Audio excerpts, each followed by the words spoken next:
Are you struggling to make your solos sound more melodic and less like you're practicing a scale? Well, here's an absolute game changer for you. Just play one note per chord. It's all about choosing the right notes at the right time.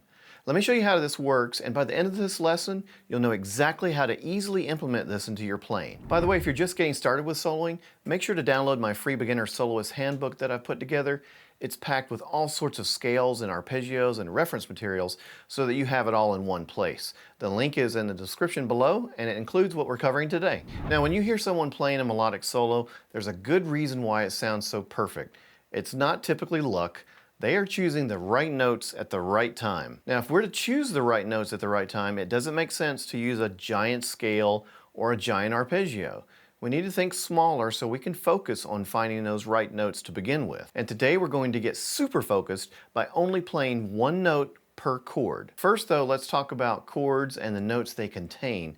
If you want to sound melodic, you need to at least play one of the notes in the chord that you're playing over. So if you're not good with music theory and chord construction, you might need to just look up the notes that are in the chord first. But for this example, we're going to use A major and D major. Here are the notes in each of those chords. A major contains the root, which is A, the major third, which is C sharp, and E, which is the fifth. Those three notes make up the A major triad. D major contains the root, which is D, the major third, which is F sharp, and A, which is the fifth. Those three notes make up the D major triad. While each of those chords are playing in our backing track, we want to play the notes from those triads. This is how we're going to sound melodic instead of just running up and down scales. But to make this even more simplified, we are only going to start with one note from each triad, the major third.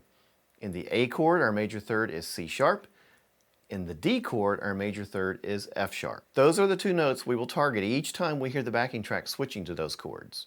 And I guarantee those notes are going to sound good. Let's give it a shot.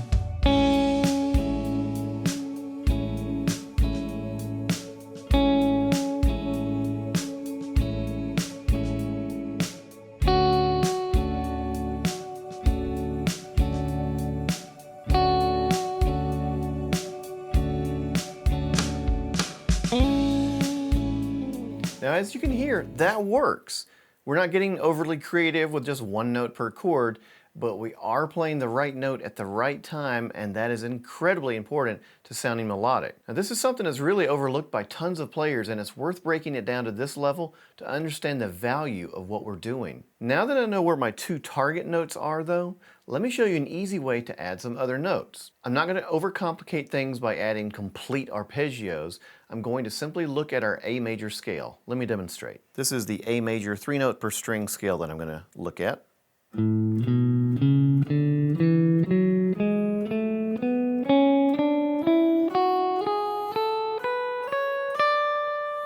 Now, as I mentioned before, we don't want to sound like we're running up and down a scale.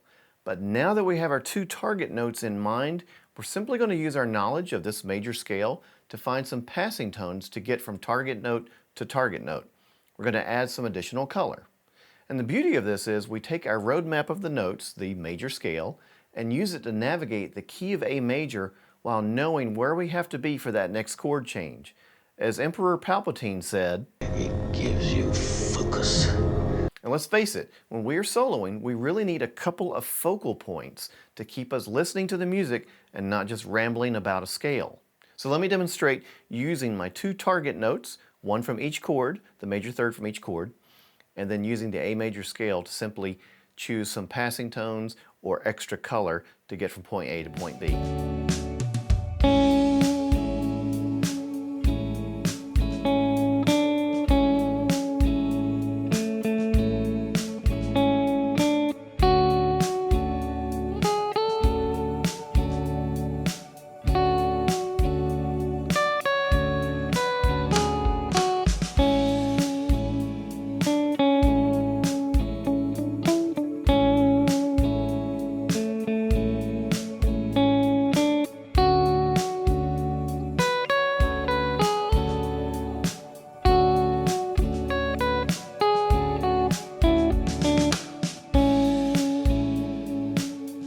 So you can see by using those targeted notes, I was able to land on something that was perfect for the chord change.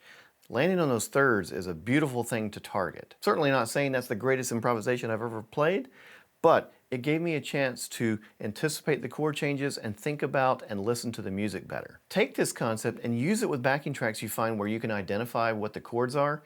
You'll get better and better at it. But the beauty is you don't have to be that great at it to sound very melodic. Now, if you're fairly new to soloing and you're looking for really useful scale shapes you can use, I recently made a video about my favorite way to look at the minor pentatonic because it makes it so easy. You can watch it right here.